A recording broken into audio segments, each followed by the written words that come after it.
Reconditioned heads for Gravner Mark 6 oil mist detector.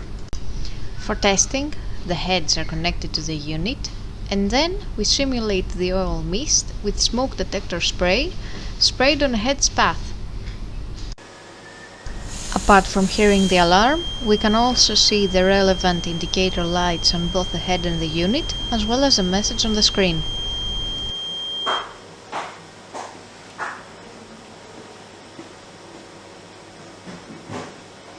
The same process is repeated for the second head.